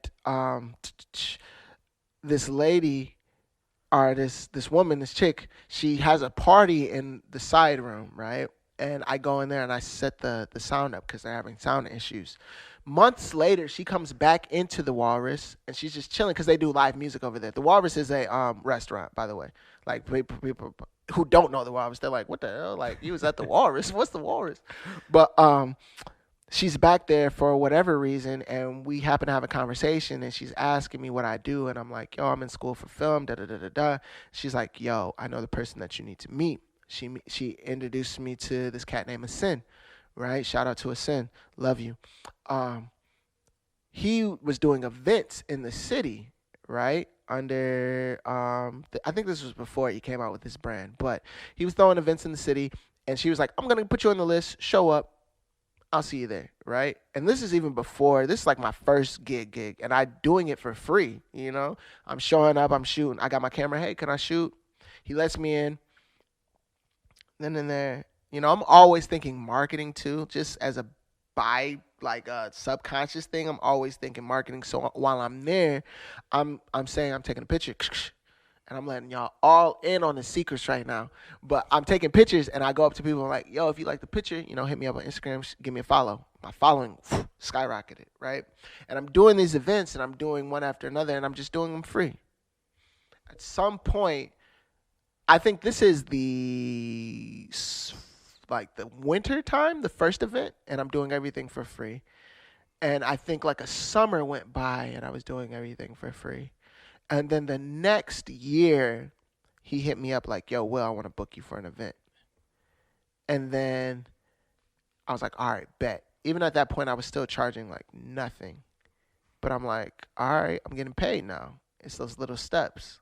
It's those little steps. I realized like you got to pay the piper. I'm going to just show up. And because no one's going to want to hire me, I show up, hey, I'm going to charge you $750 to $1,000 for whatever. But trust me. They're like, let me see you. Trust me, bro.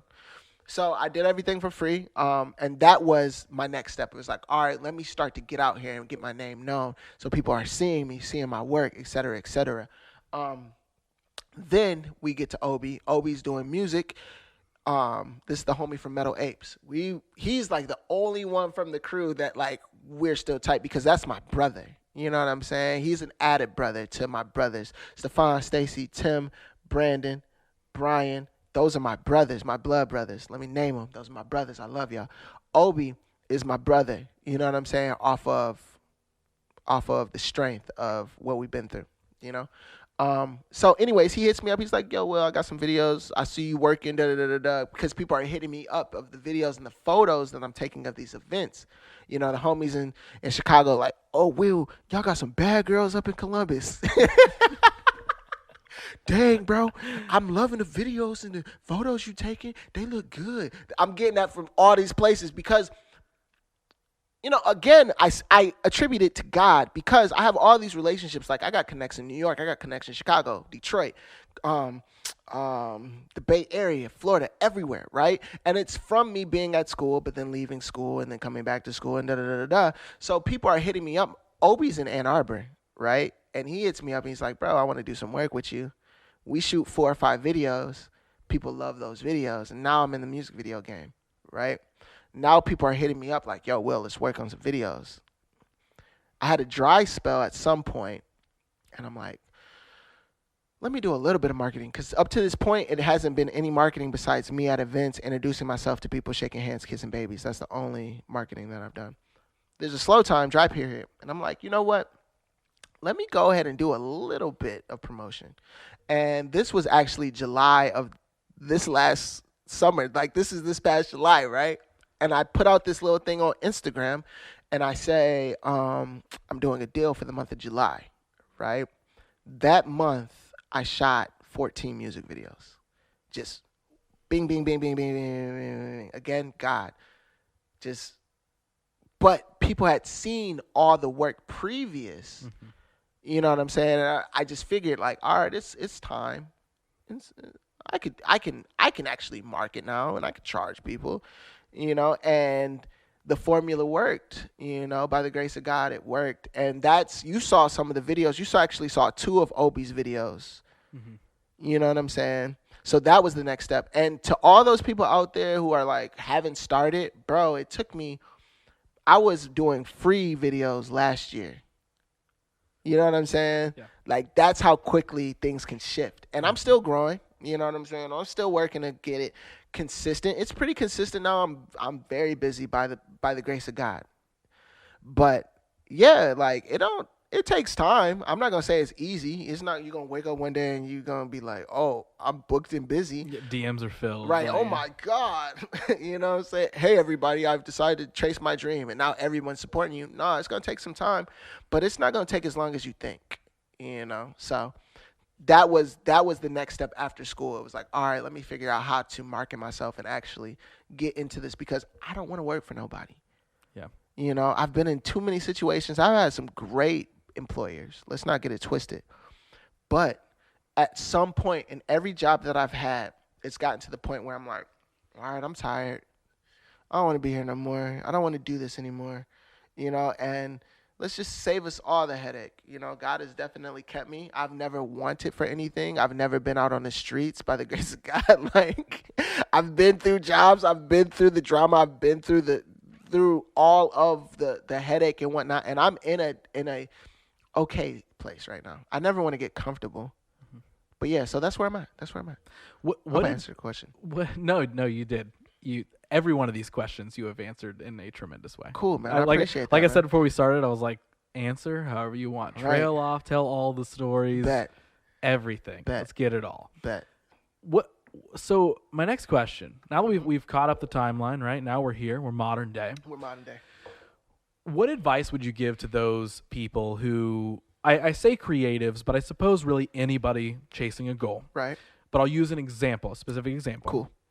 What advice would you give to those people who are like, maybe they're navigating video, right? Mm-hmm. And they're like, man, I'm making content. I'm doing all the things that all these, whatever influencer videos are telling me to do. Mm-hmm. I'm following the tips and tricks. I'm adding the hashtags. I'm whatever. And right now, they're just not getting the results they want, right? So it's defeating them, right? They post that video, it only gets 50 views, and they're like, I thought this was good content. Does that mean it's not good content? Right. Am I not a good creator? What advice do you give to that person who is in the trenches right now that are just like maybe swaying on whether they believe in themselves or not, and maybe the content that they're creating? I would say a couple of things. One, don't get caught up in social media. It's not as real as we think. Don't get caught up in it. Likes don't necessarily equal dollars. That's one thing that I tell myself all the time. Because while, I have a pretty good following and my followers are pretty interactive. Shout out to everybody following me. I love y'all. It's not, likes don't equal dollars. Me and Obi used to talk about it all the time. I'm like, yo, the hype don't pay bills. Hype don't pay bills. So, one, don't let social media or whatever that presence is on social media discourage you. Continue to build it, work within it, but don't let it make you, don't let it break you. Fact. What doesn't make you cannot break you. Fact. So remember that. Two, I would say, get down to brass tacks. Think like a human. Think simply. Yes, I watch a lot of things on YouTube about how to work my camera and how to shoot. But when it comes to marketing, just think about what would sell you. Be a human. Think about what would interest you. What would it take for somebody to get you interested?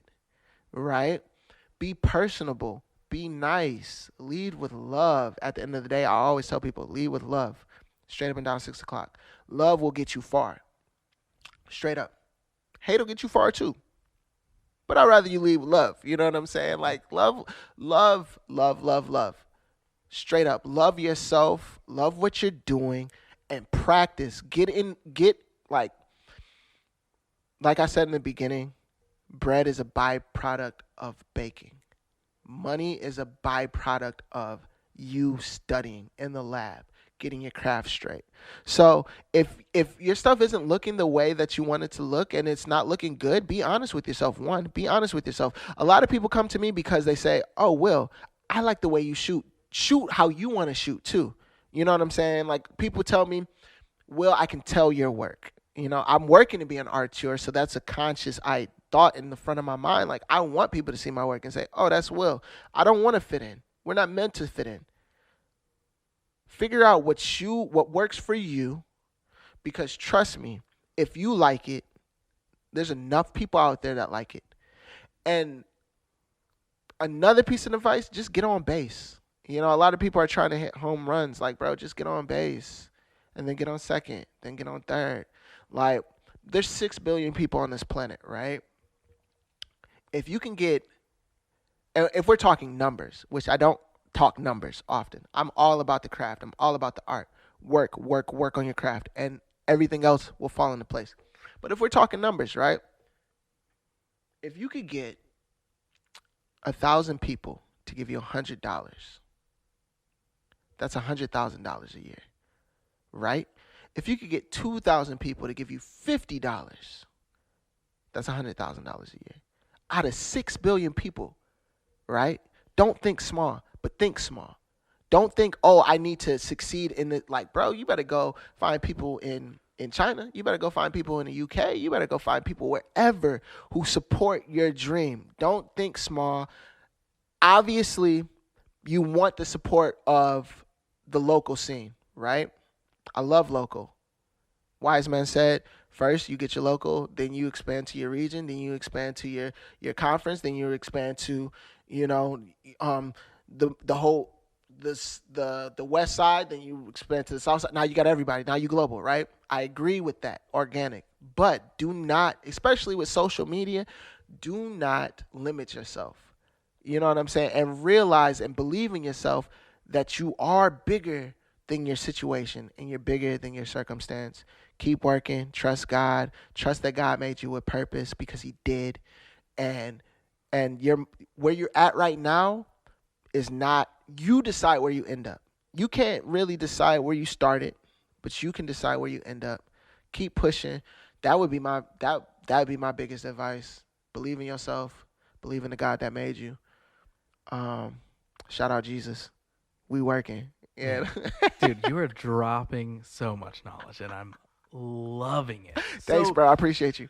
Last couple questions. Yeah, man. What do you think the value is in building authentic relationships? Because I think there's a lot of people, especially in the creative or entrepreneurship world, or anything, I suppose, get caught up in like that hype mentality, get caught up in that sales mentality of like, oh, I just need to impress, whether I can actually do it or not, blah, blah, blah. What would you say the value is in building authentic relationships first? I think, bro, authenticity is everything. It's everything. Play the long game. Those quick to rise are quick to fall. Play the long game. Take your time. Build those strong relationships, because those people that you dancing with on TikTok for 10 seconds, let something really happen. Let something really, really happen. Bro, they going to TikTok you right outside. They be like, no, bro, I'm sorry. Go on, find somebody else, bro. But if you really develop strong, lasting relationships, right? I don't take the word friend lightly. I don't even take the word, I have associates, right?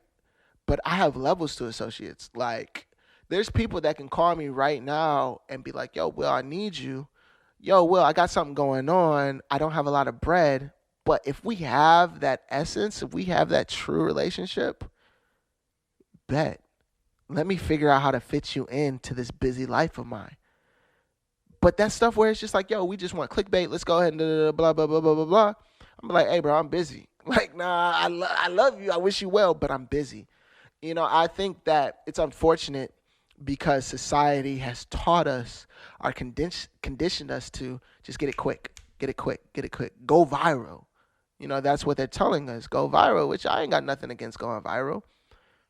But if we're being honest, viral don't last. You might have a couple hot tracks. You might have a couple hits. You might have a couple good visuals, but consistency is key.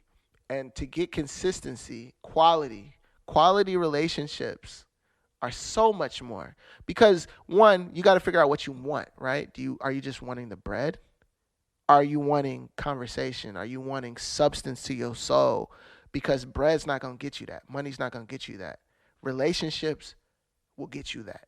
And we're living in crazy times. Like, I want people that's going to have my back. You know, I want to be able to really genuinely laugh with you on set. I don't want, oh, you got a huge name. Let me just go work with you because you got a huge name, but I loathe being around you. No. I got to enjoy our time. You know what I'm saying? Like, because say we sign up for a big deal. Like, if I was just wanting to make money and being around people that I didn't necessarily like, I'll go get a job. You know what I'm saying? Like, I'll go and do that. And even in that, because I don't want people at corporate steaming at me like, F that man, Will. Nah, because even in your job, that's what makes going to work worthwhile, is those genuine relationships.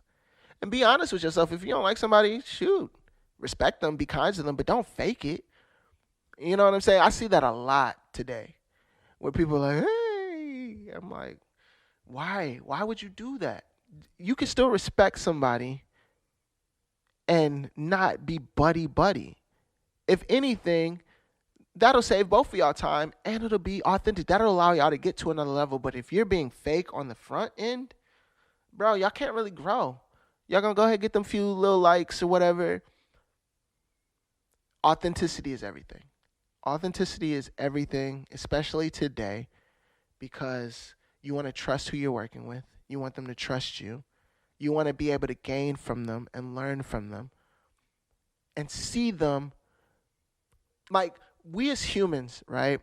And this is outside of the craft. We as humans, this is my hope and prayer, is that we get back to recognizing each other and not just seeing each other as an opportunity. It's okay to use each other. It's not okay to misuse each other. And I see that a lot. It's just like, take. What can I get for my thing? Da-da-da-da-da. I need you on my thing. Blah, blah, blah, blah. Meet people. Meet in the middle. Let's really meet in the middle, right? And be honest with yourself about that. What does it mean to meet in the middle? Don't tell yourself you're meeting somebody in the middle and you're not. I've experienced that myself. People be like, I'm trying to meet you halfway. No, you're not, cuz. You want me to come the full way. You want me to come the full way. Now, I'm not going to ask you. I'm not going to break you. But I'm going to be honest with you and say, nah, bro. No, I need something too. Because I'm going to give you everything that I have. So I need you to meet me with everything that you can give. Well, not everything that I'm going to meet you with everything that I can give. All I'm asking is for the same. So this value, that's the greatest value, bro. Respect each other and love each other. Love each other. Because when you love each other, you'll respect each other. Man, you need to do a podcast. You need your own Thank podcast. you, bro. I appreciate you. Dude, you need your own podcast. Actually, I'm thinking about it, low key. I'm not even going to hold you. I'm thinking about it. Please do it. I'm going to have you on it. Dude, I'm there for it. I'm going to have you on it. Please do it. And then you could be on the other end. Yes. And you can just go off. Yes. And I can just learn everything and absorb it. And I'll be like, yo, you know what, Ross? You need your own. Damn, you got your own podcast. I want that, bro. Like, yo. We're going to make it happen. Yeah, we will. Dude, I'm so serious about that. Like, you need a podcast. Because me, even though I'm the one that's like engaging with you right now and I'm asking these questions and helping guide the conversation, everything that you're saying, I'm like, oh man, this is like a great podcast that I would love to listen to. Damn, you're just saying so many good things that I need to hear, even though I like asked the question. Right, and you're practicing this. Dude. Isn't that wild how like, yo, we practice these things, but it's amazing when we hear from somebody and we be sitting in the corner like, preach, and you receive it as if you've never heard it. Yeah, literally. 100%. I love it, man, because I've been there. Mm-hmm. I know exactly what you're talking about. Yep. So I appreciate you, dude. I'm always back and forth with that. You know what I mean? There's so many times where I'm just like, wow, like I've heard this before, but hearing it again and hearing it in a fresh way is just like reinvigorating all the feelings that the first time Right. gave me. You know what Fact. I mean? Like, it's the never stop learning thing. It's right? the never stop growing. learning because you know it. You know it. Yeah, but But it's hearing it right now, I'm like, you're right. You're so right. I'm glad I'm not the only one. Yeah, and that's really what it comes down to too. Is like, oh, I'm not the only one who thought that or felt that or experienced that or whatever. I haven't hired $500 security for a party. Hey, bro, but don't do it. Don't do it. Don't ever do it, bro. Do not do it because they will not protect you and your guests. They will not protect you or your guests. I promise. Okay. I promise. So, last couple questions. Yes. One, where are you at with music? Is music like just the passionate thing that you're like, yes, I still want to make this stuff, and directing Right. and storytelling and writing are like the main things, or is it just like everything's I'm just pursuing all of it? I'm glad you asked. It's like now, but that's a great question. I'm actually still. It goes back to the journey thing. I'm still working on how I can combine everything. So I'm working on a couple of projects right now. I'm actually working to upgrade all of my equipment. I don't talk about it much because I want it to happen. You know what I'm saying? But yeah, I am. You know how people say, "Don't wait, just go." You know, don't wait for you to have the right camera, just go. I would go, but I'm very close to getting the camera. So I'm like, you know what? I'm gonna wait. You know, because the vision that I have in my head, right? It needs that camera, right? And the whole plan, I digress. I have a 4-track album. It's called The Story of Her. And this is, I'm looking to change the game, right? Because right now, you see artists, they're making these long songs, right? 3 to 4 minute songs, right? Unfortunately, we don't have the attention span. The masses don't have the attention span to watch a 3, 4, 5 minute video unless the budget's there, right? If the budget's there, you can go for as long as you want. But one thing is, like, I want to show people that, like, yo, recognize your budget, one. So what I'm doing is I'm making these small songs, right? So each song is about 2 minutes long, max. But I'm doing like 4 to 5 songs. So I'm going to make one long music video, and that's going to be the thing that I'm doing. So it's called The Story of Her. It's about 4 tracks. Again, they're all about 2 minutes long, and I'm shooting videos for each one of them. And the idea is I'm not releasing the music at all. If you want to listen to it, it's like a movie. It's like Netflix. And I was talking to my homie about this yesterday, and one thing I don't mind doing is, this is what I'm working on, right? And some people are like, oh, I'm not going to tell you because blah, blah, blah. If I tell you, I've asked anybody that knows me, I always say this. I could tell you exactly what I'm going to do, and you couldn't do it. I could tell you, hey, bro, you start with 2 eggs, then you want 1 tablespoon of salt, and you want a sprinkle of parsley, exactly 5 pieces of parsley. And I could give you details like that. And so that's another thing. People, stop being afraid. Like, stop being afraid to talk to people, because if you talk to people, obviously, if you want to be careful, right? You want to be careful because not everybody out there wants to see you succeed. But don't be afraid to tell people what you're working on, because you never know. That person that you're talking to might be like, oh, bet. Let me help you. I like that. You know what I'm saying?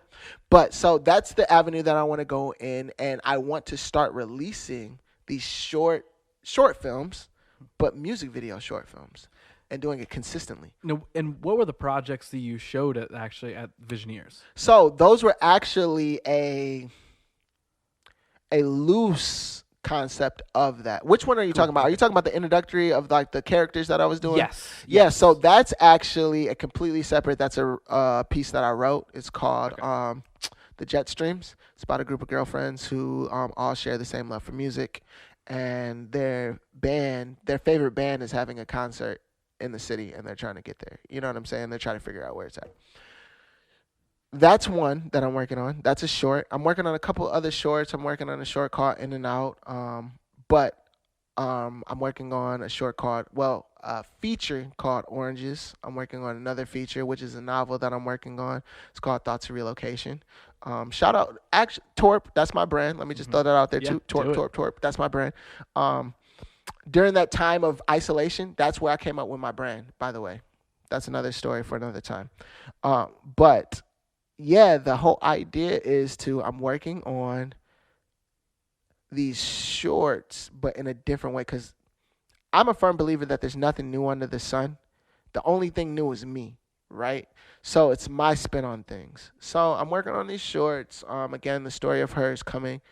The music's done now, and I have my team. Well, I'm still working on putting my team together. So plug if you looking for a project to hop on, bro. Hey, listen, You know I what I'm was going to saying? slide out a contract at the end of this. Just, we said all that Hey, stuff bro. earlier, but actually there was an end goal. Bro, I wanna work on here on my prices. No, but I'm working on that. And the music is not dead. It's not dead. I'm biding my time. I'm playing the long game. You know what I'm saying? Because I know that once I do, and this is not something that I talk about all the time, because I'm very intentional. But once I do, I have a vision for exactly how I want it to look. I have a vision of exactly how I want to play it out, how I want to release it, how I want to pitch it. I have a vision for all of it. And I'm one of them people that's like, all right, I'm doing a lot of work for other people right now because one, it's helping me pay the bills. Two, it's giving me practice. Like I love the reps. It's gym, it's gym for me. I'm in there getting it in. And three, I'm building relationships. You know what I'm saying? I'm building the right relationships. And I digress again. The music is not dead. It's coming together. Perfect. Well, something you said in there that I also love is like that you said that, the difference between like going and getting it and waiting for it. And you were like, well, I'm not exactly waiting, but I'm waiting to the right time. Mm-hmm. I think that's the difference. It'd be way different if you were sitting and you were saying, yeah, like I'm kind of working on this still, but I'm just waiting for big producer A to Right. come along and decide that they want to make me the next Right. star. Right. Then I'll work on it. Right. Totally, Totally different. waiting for the right time when you're ready or you've got the proper piece Right. of whatever. That's a plan, Right. right? It's not so much Exactly. waiting. You're still Fact. going after it. You're just going at your own pace. Exactly. And there is a difference there of like It's a big difference. waiting with intention and just waiting for something to happen to you. Right. You're waiting for the right time that you can happen to that. Exactly. So, final thing here. I wrap up all the podcasts with this one last main question. Let me get ready. I am very excited to see how you answer this. So right now, we were talking about how many people there were in the world earlier, right? Right. Talking about the 6 billion people. 6 billion. I think it was like 8 last time I checked. Something crazy. So right now, I want you to pretend that all 6, 7, 8 billion, whatever it is, literally all of them are listening to us talk Right. now. Right. So you've got a mic that is connected to all of those people. To all the people listening. Yep, to Okay. everybody. And I want you to pretend that everyone is listening right now, the world. Right. What are you telling them? What are you sharing with them? First and foremost, I would say that Jesus loves you. I love you. You're made with purpose, as I said earlier. Love each other. Respect the differences in each other. Look at yourself before you look at other people. Judge yourself before you judge other people. Nobody's perfect. We're all in this together. You could do whatever you want to do. Respect each other. Be kind to one another. Because at the end of the day, that's what it's about. It's about loving each other and seeing what we can do together. Figure out your purpose. Do not be afraid. I would say do not be afraid. Like, too many people are living in fear right now, and that's what the world is pumping. That's what society is pumping. Fear, fear, fear, fear, fear. Hey, this is going to happen. Hey, this is going to happen. Da, da, da, da. Especially now in today's climate, I would say love each other. Love each other. Look at somebody else and say, what can I learn from you? Take your time. Stop moving so quickly. Be humble. Think. It's okay to think. It's okay to be wrong.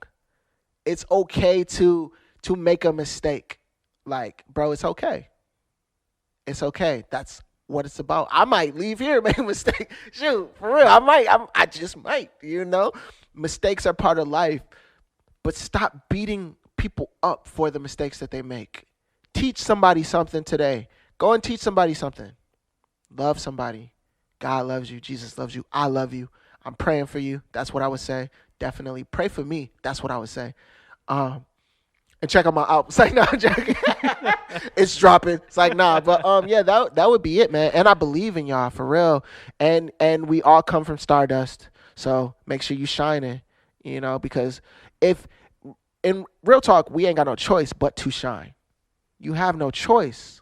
Literally, we are made up of the recycled dust of stars. Straight up. Look it up. Shine, bro. Shine. There's stars millions of light years away, and you could still see their shine. Bro, if I'm standing right in front of you and I can't see your shine, there's a problem. So block out the noise. Block out what society is telling you that you're not great, because you are. Block out the noise from whatever hater told you. Stop looking at other people and what other people are doing.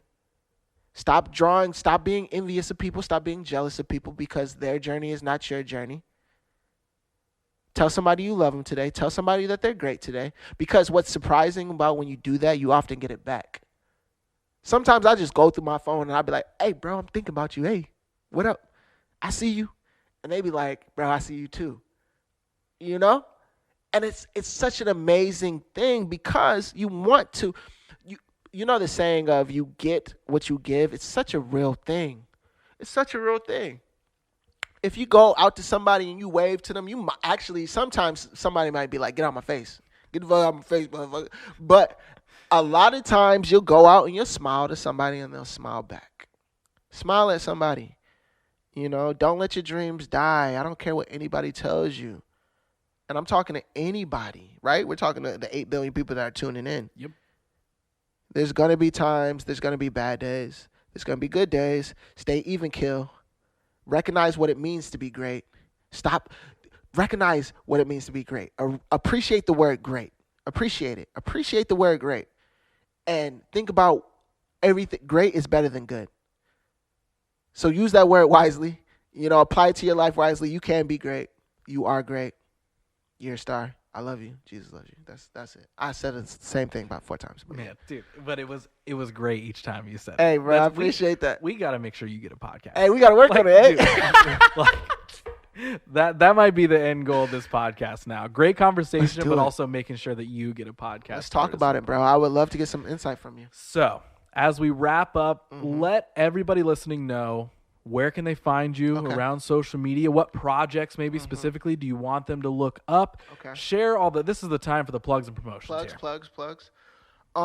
Yeah, definitely check me out on Instagram. I always send people there first. Will_Fairbanks, but that's me under everything. That's my Twitter. That's my Snap. That's my Instagram, obviously. Yeah, bro, and reach out to me. Like, if you want to have a conversation, you want to talk, hit me up. I love talking to people. If you have something that you feel I can learn from, I love that. If you think that I got something wrong, I love that. Let's have the conversation. And then Torp Pros, that's Torp, Torp. That's actually my brand. Stands for Thoughts of Relocation Productions. You can check that out on Instagram again at Torp Pros. That's TORPROS, Torp Pros. And I mean, we have a lot coming in 2021. We got a lot still coming in 2020.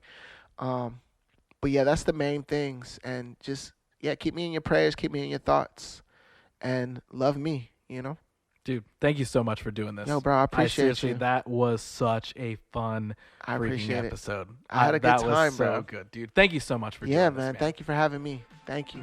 Love. We're done.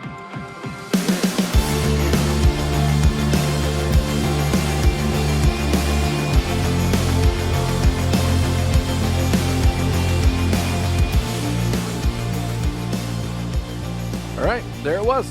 Awesome conversation. I of course, always say that while wrapping these things up because, well, come on, folks. What else would I say about my own show? For real, though, I had such a fun time getting to sit down with William for this. He's an incredibly energizing person to be around. I know you could hear that or see it if you watch this via YouTube. He's just a really great guy that I'm glad I now know better, and I hope you feel the same way. If you do, make sure to share this episode, put it out there, tell a friend, let them know about the cool conversations we're having over here. Of course, make sure to check out Will and his work. One more reminder of where you can find him. You can follow him at Will_Fairbanks and his production company at Tour Pros. That's at TORPROS to keep up with all of his creative ventures. I will also ask you really quick, make sure you follow this show around the internet at WYDH Pod, or you can find me personally at Who's Ross Theisen. The cooler thing that you can do outside of those things are make sure to subscribe to the show on iTunes and Apple Podcasts, as well as follow it on Spotify. And the new thing I'm going to be asking you on and off is to subscribe to my YouTube channel. That's right, you can now watch these full-length episodes by going to my channel. It's just under Ross Theisen, where I'm housing tons of stuff, namely this show, as well as the 50-Minute Fridays.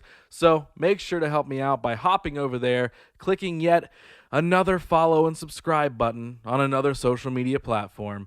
But that's it. That's all I will ask. That is all for plugs and promotions. So there was a new episode. If you're craving more, check back on Fridays. We're going to have a new 50-Minute Friday rolling out with some familiar faces. But for now, that's it. It's that time. You know how this goes. It's time to wrap up. I must bid you adieu. So thanks for listening, or if you watched it, thanks for looking. Good night and goodbye.